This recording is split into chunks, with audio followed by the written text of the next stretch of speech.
Hello दोस्तों, welcome back to my channel. Radhe Radhe. लेके आई हूँ गौतम बुद्ध की कहानी। तो दोस्तों, गौतम बुद्ध की प्रेरणादायक कहानियों में से एक ये है कि आप सोचते होंगे कि बुद्ध के धर्म की स्थापना गौतम बुद्ध ने की है, लेकिन उनका जन्म क्या हुआ, कैसे हुआ। तो चलिए आज हम बताते हैं कि दोस्तों, गौतम बुद्ध का जन्म 563 ईस्वी में हुआ था। बुद्ध की माता उनके जन्म के 7वें दिन ही मर गईं।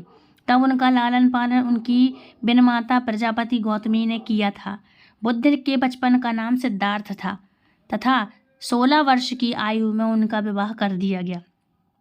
उन्होंने 29 वर्ष की आयु में गृहस्थ त्याग कर दिया तथा 6 वर्ष की कठिन तपस्या के बाद 35 वर्ष की आयु में बैसाखी की पूर्णिमा की रात निरंजना नदी के किनारे पीपल वृक्ष के नीचे उन्हें ज्ञान की प्राप्ति हुई।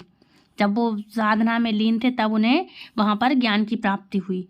तो दोस्तों, ज्ञान प्राप्ति के बाद सिद्धार्थ बुद्ध के नाम से जाने गए और वो स्थान बोध गया के नाम से जाना जाता है और आज भी है वो स्थान। बाद में महात्मा बुद्ध के बहुत सारे शिष्य बने, जिनके साथ बुद्ध एक स्थान से दूसरे स्थान आते जाते रहते थे, जैसा कि मैं आपको इस कहानी में दर्शाने वाली हूँ। तो चलिए शुरू करते हैं आज की कहानी। तो दोस्तों, कहानी है 2 वरदान की। तो दोस्तों, एक बार महात्मा बुद्ध अपने शिष्यों के साथ तीर्थ यात्रा के लिए जा रहे थे। चलते चलते रास्ते में एक गांव आया। महात्मा ने कहा, आज का विश्राम इसी गांव में करते हैं। यह कहकर शिष्यों सहित उस गांव में चले गए। गांव के लोगों ने महात्मा को देखा तो बड़े प्रसन्न हुए और महात्मा के लिए बहुत अच्छा आसन लगाया। सभी अपने अपने घरों में अच्छा पकवान बनाकर लाए। रात होने पर सभी बच्चे, बड़े, स्त्रियां महात्माओं के पैर दबाने लगे और आराम से बैठकर ज्ञान की बातें सुनते रहे। सुबह हुई तो महात्मा बुद्ध ने गांव वालों से कहा, अच्छा अब हम चलते हैं। आप सभी हमें जाने की अनुमति दें। गांव वालों ने कहा, महाराज एक दिन तो और रुक जाइए। लेकिन महात्मा ने कहा, नहीं बच्चों, अब हम जाते हैं, कभी फिर आएंगे। यह कहकर महात्मा चले गए, आगे चलने लगे और चलते हुए महात्मा बुद्ध ने गांव वालों को वरदान दिया और कहा, सब के सब उजड़ जाओ। यह वरदान देकर महात्मा चले गए। अब चलते चलते शाम हुई। महात्मा एक दूसरे गांव में पहुंचे। वहां पहुंचते ही बच्चों का बड़ा सा झुंड दौड़ा आया और महात्मा को चारों तरफ से घेर कर कोई मिट्टी फेंकता, कोई कीचड़ फेंकता और सब शोर मचाने लगे। महात्मा लोग बड़ी मुश्किल से उनसे पीछा छुड़ाकर एक जगह गए और जो अपने पास फटा पुराना कंबल था वह बिछाकर बैठ गए। काफ़ी देर बाद गांव के कुछ बड़े व बूढ़े आए। वे सब भी महात्माओं को देखकर हंसने लगे और मजाक उड़ाने लगे। एक जवान ने तो महात्माओं का कंबल ही छीन लिया और कहा, इनके क्या काम आएगा, एक से कम मेरी भैंस तो उड़ेगी, कम से कम ये कंबल मेरी भैंस के काम आएगा। वे महात्माओं का अपमान करते हुए चले गए। अब क्या हुआ, महात्माओं ने भूखे प्यासे रहते हुए बड़ी मुश्किल से रात बिताई। सुबह होते ही महात्मा चले गए और चलते हुए महात्मा बुद्ध ने गांव को वरदान दिया कि सब के सब बसे रहो, मतलब सब लोग यहाँ बसे रहो। गांव में काफ़ी दूर तक जाने के बाद जंगल में एक तालाब आया और कुछ फल के पेड़ नजर आए। तो महात्मा बुद्ध ने कहा, बच्चों यहाँ थोड़ी देर विश्राम करते हैं।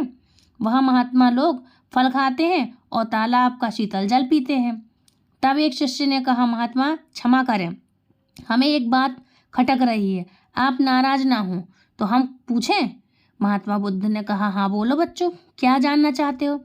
शिष्य ने कहा, महात्मा जिस गांव ने हमारी अच्छी सेवा हुई वहाँ के कितने अच्छे लोग थे, उन लोगों को तो आपने वरदान दिया कि उजड़ जाओ, और जिस गांव में हमारा अपमान हुआ उन लोगों को आपने वरदान दिया कि सब बसे रहो। ऐसा क्यों महाराज।